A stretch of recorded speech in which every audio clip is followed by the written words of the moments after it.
नमस्कार दोस्तों, मैं हूं नवीन पाटीदार और आप देख रहे हैं वॉइस ऑफ एमपी। नई अफीम नीति को लेकर दिल्ली से इस वक्त एक बड़ी अपडेट, बड़ी ब्रेकिंग आ रही है।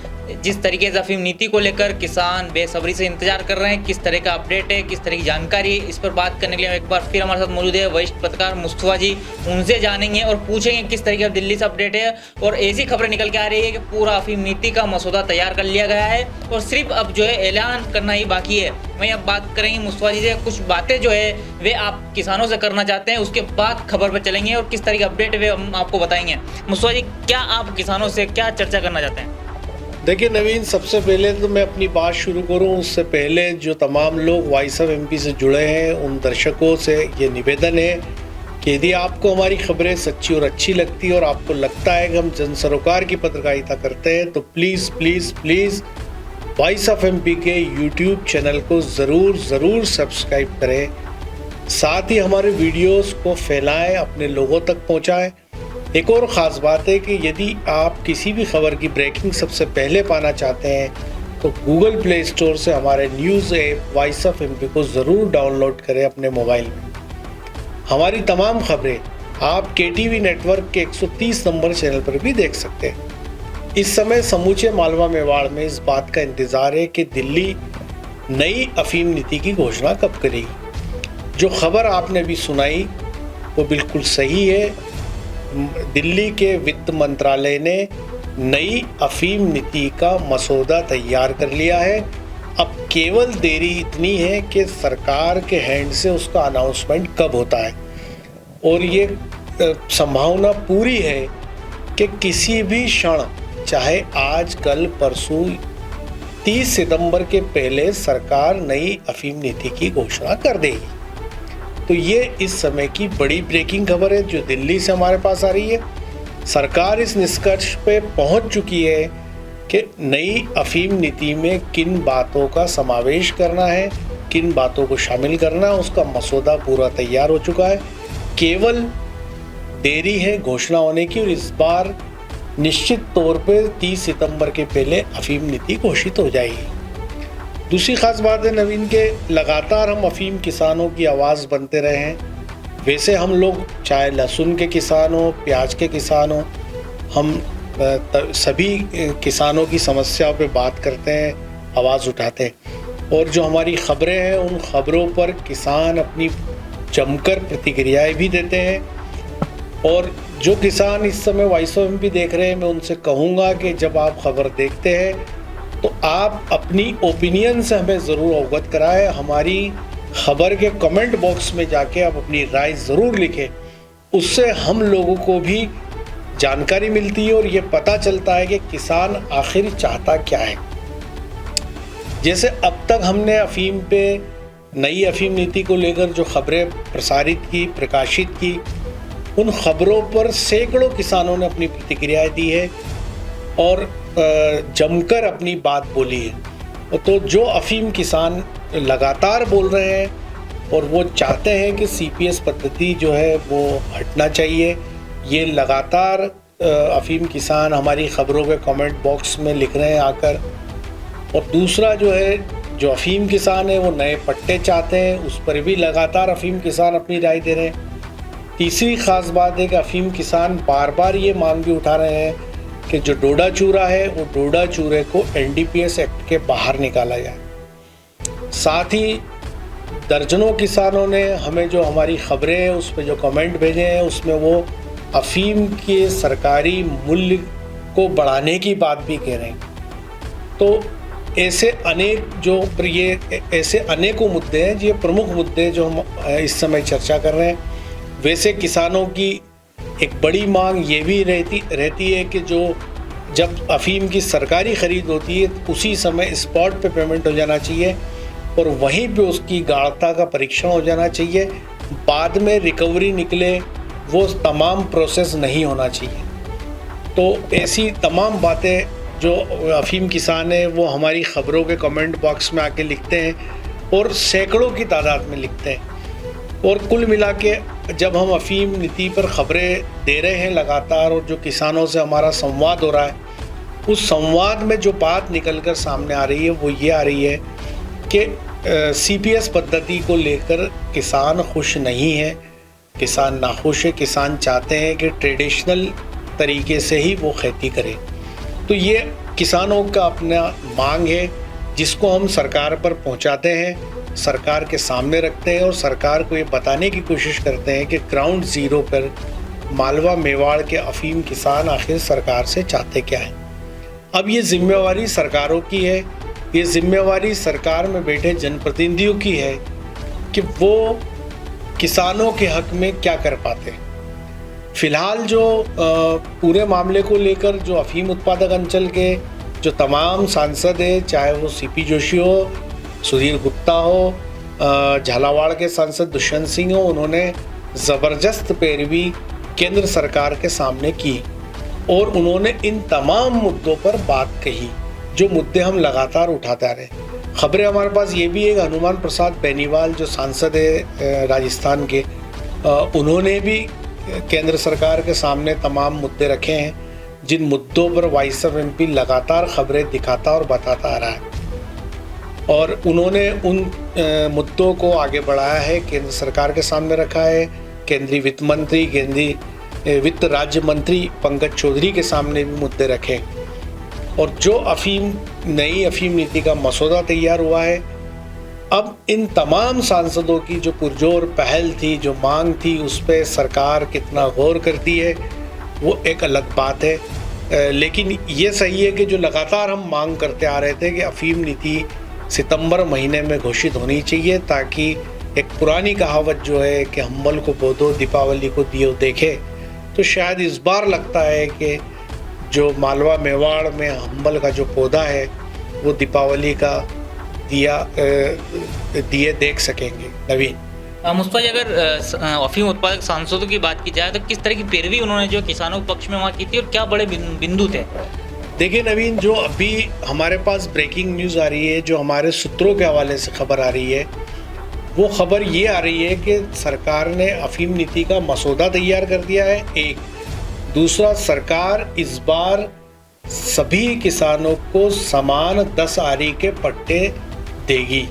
ये खबरें हमारे पास सूत्रों के हवाले से आ रही है कि इस जो 5 आरी 6 आरी के पट्टे थे वो क्लॉज सरकार अब ख़त्म कर रही है और सभी किसानों को, चाहे वो ट्रेडिशनल खेती के किसान हो, लुईनी चिरनी वाले हो या सीपीएस के हो, उनको 10-10 आरी के पट्टे सरकार देगी।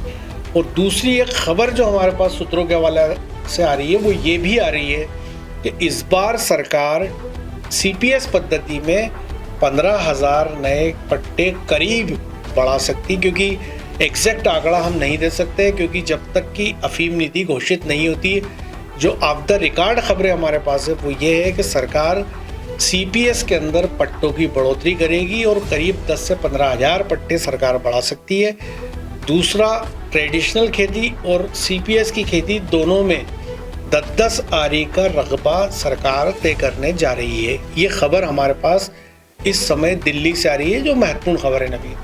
तो बड़ी अपडेट, बड़ी ब्रेकिंग आपको बताया किस तरह की दिल्ली से निकल के आई है एक समान पट्टे देने के साथ ही जो है बड़ी बात मुस्तफा जी ने कही। मुस्तफा जी, अगर बात की जाए तो क्या माना जाए कि जो किसानों के पक्ष में पैरवी की थी ये वही बड़े मुद्दे हैं जो सांसदों ने रखे थे वहाँ पर? देखिए नवीन, जो मुद्दे सांसदों ने रखे थे वो मुद्दे काफ़ी अलग हैं। उन मुद्दों पे भी कुछ ठोक बजाकर हम इसलिए नहीं बोल सकते कि जब तक नई अफीम नीति हमारे आंखों के सामने ना हो।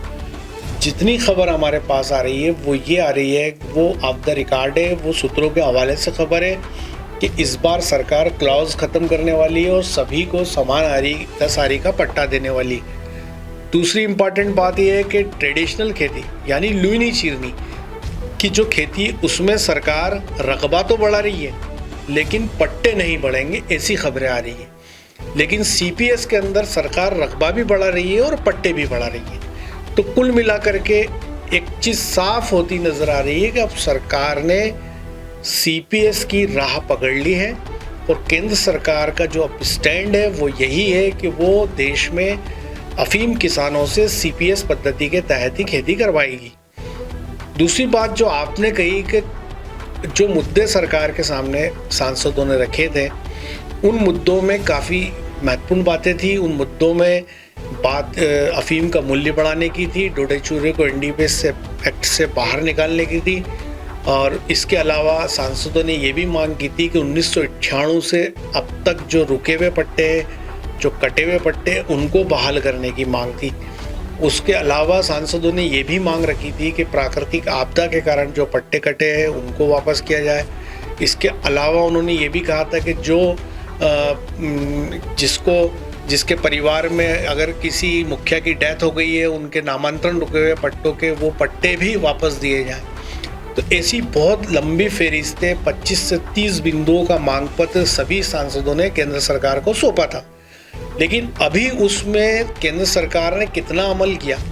दूसरी बात है कि ये जो सीपीएस में 15,000 पट्टे बढ़ने की जो खबर आ रही है, तो वो किन आधारों पे बढ़ेंगे और किन किसानों के बढ़ेंगे, अभी वो क्लियर तभी होगा जब हमारे सामने अफीम नीति होगी।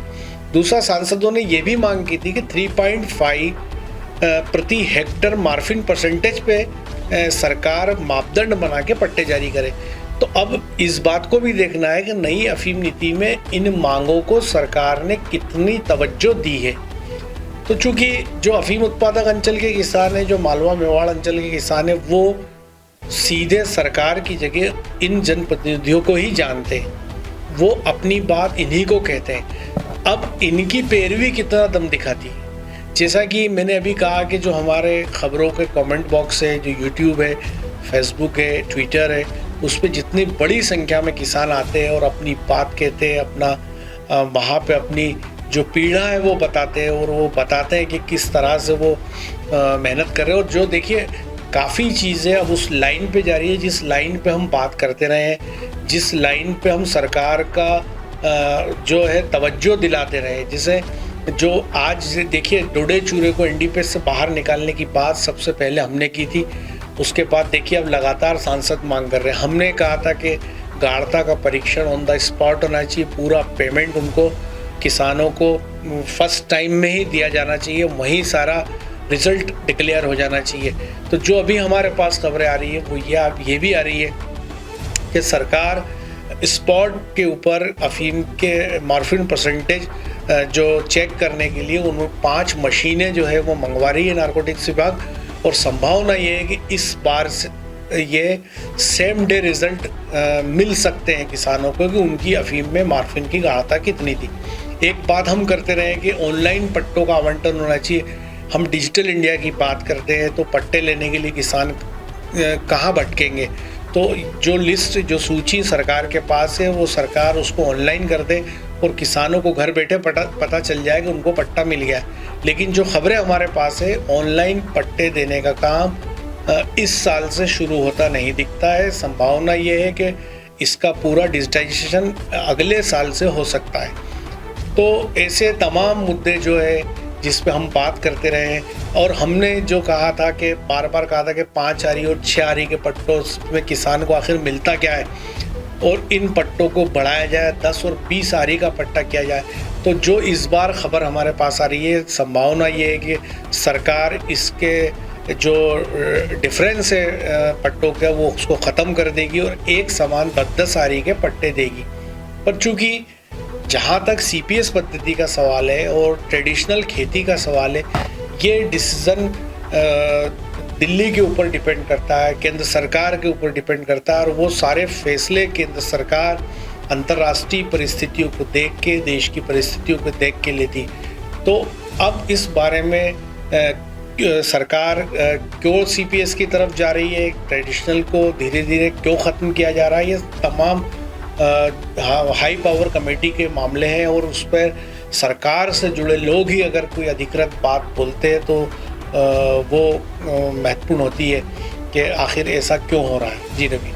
मुस्तफा जी, एक बड़ा सवाल बार बार उठ के आता है कि अफीम उत्पादक सांसद अपनी पैरवी जमकर जो किसानों की वहाँ रखते हैं, लेकिन जब अफीम नीति जारी होती है तो सब कुछ गड़बड़ हो जाता है। क्या इनकी वहाँ सुनी नहीं जाती? जब अफीम नीति जारी होने से पहले तो कहते हैं कि हमने आपकी बात रख दी, लेकिन उसके बाद जब अफीम नीति जारी होती है सब कुछ पलटा हुआ दिखता है।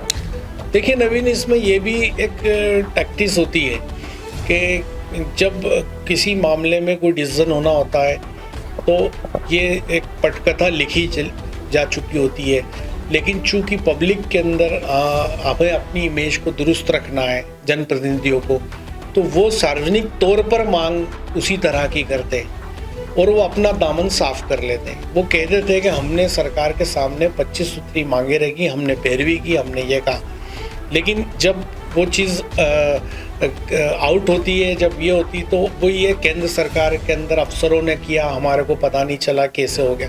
तो आखिर ये जो बात, भाई जब सरकार में कांग्रेस थी तब बीजेपी ये मांग करती रही थी कि अफीम नीति कैसी होगी, इसको डिसाइड अफीम किसान करे, अफीम किसानों से केंद्र सरकार पूछे कि अफीम नीति का खाका क्या होगा। अब जब दिल्ली में बीजेपी की सरकार है तो यही मांग कांग्रेस करती है कि दिल्ली क्यों नहीं अफीम किसानों से पूछती है कि अफीम नीति का खाका क्या होगा।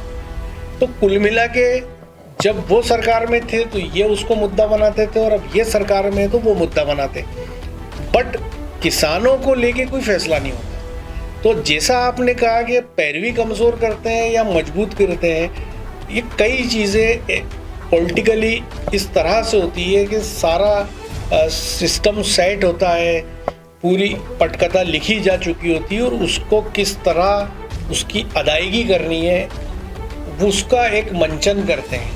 तो आपने 25-30 सूत्री मांग दे दी, उसको मीडिया में पब्लिश करा दिया, लोगों को पता चल गया कि साहब हमारे जनप्रतिनिधि ने इतनी पुरजोर मांग करी। अब बाद ही आगे जब वो मांग चली गई, भेज दिया, आपका काम खत्म, आप ये मानते हो, अब सरकार ने नहीं किया, हम क्या करेंगे। तो इन तमाम मुद्दों पे किसानों को भी सोचना चाहिए, किसानों को भी चिंतन करना चाहिए। भाई वो जहाँ भी जिस पार्टी से जुड़े हैं, जिन जनप्रतिनिधि से जुड़े हैं, उनके सामने उनकी यदि कोई मांग है तो वहाँ उनको सशक्त पैरवी करना चाहिए, उन तक पहुँचाना चाहिए। जैसे हमने 1 महीने पहले ये आह्वान किया था कि किसान अपनी नई अफीम नीति में जो जिन बिंदुओं का समावेश चाहते हैं तो उसका मेमोरेंडम वो अपने स्थानीय जनप्रतिनिधि को दें, ताकि उनके माध्यम से वो उनके आगे विधायक, सांसद और केंद्रीय वित्त मंत्री तक पहुँचे। लेकिन इस मामले में किसान कुछ कर नहीं पाता। आपने खुद ने बेहतर देखा है, हम लोग सालों से किसानों को लेके खबरें करते हैं, किसान एकजुट नहीं हो पाते, किसान एक फोरम पे आके अपनी बात नहीं कह पाते। और ये तो बड़ी जागरूकता अब आ गई है किसानों में कि वो डिजिटल मीडिया से जो है सीधे जुड़ चुके हैं। जिस तरह हमारी खबरों पे हज़ारों किसान आकर अपनी प्रतिक्रिया देते हैं, सैकड़ों किसान अपनी बात लिखते हैं, बहुत बड़ी बात है। तो मैंने तो अपनी खबर में कहा भी था कि किसान कुछ ना करें तो हमारी खबरों के वीडियो को कम से कम वायरल तो करें, तो उनकी बात आगे तक पहुँचे। तो इस पूरे मामले के अंदर किसानों, अब ये किसान के पास पाले में गेंद जाती है कि भाई वो अपने जनप्रतिनिधि से पूछे कि श्रीमान जी आपने हमारे लिए क्या पैरवी दिल्ली में की, और वो जनप्रतिनिधि उनको बताए कि उन्होंने क्या पैरवी की थी और क्या हासिल हुआ। तो कुल मिला के पूरा जो सीन है वो जो लगता है कि 1 सप्ताह के भीतर यानी 30 सितंबर के पहले क्लियर हो जाएगा कि सरकार अफीम नीति में किन बिंदुओं का समावेश किया है। मुझे जो लगता है कोई बड़ा उलटफेर पॉलिसी में दिखाई नहीं देता, जैसे जो मांग डोडे चूरे की है या मूल्य बढ़ाने की मांग है या ट्रेडिशनल खेती के अंदर जो लोग पट्टे चाहते हैं। पर यह है कि जो खबर अभी हमारे पास है कि ट्रेडिशनल खेती में सरकार रकबा बढ़ा सकती है पर नए पट्टे की संभावना दिखाई नहीं देती। वहीं CPS में 10 से 15 हज़ार नए पट्टे बढ़ सकते हैं, वहीं उसमें रकबा भी बढ़ सकता है। और ख़बर ये है कि सरकार निचोड़ अपना मसौदा कंप्लीट कर चुकी है। किसी भी क्षण नई अफीम नीति की सरकार इसकी घोषणा कर देगी। अब उसके बाद जब नई अफीम नीति आती है उसके बाद अब किसान बताएंगे कि वो अफीम नीति उनको कितने गले उतरी और कितनी नहीं उतरी। और क्योंकि जिस तरह से खुलकर किसान इन दिनों बात कर रहे हैं उस सरकार की नीतियों को लेकर और जो जनप्रतिनिधि हैं उनकी पैरवी को लेकर, वो बड़े पैमाने पर नाखुश दिखते हैं। और वो जो है तो इस मामले को लेकर काफ़ी बात सोशल मीडिया पे इन दिनों कर रहे हैं नवीन।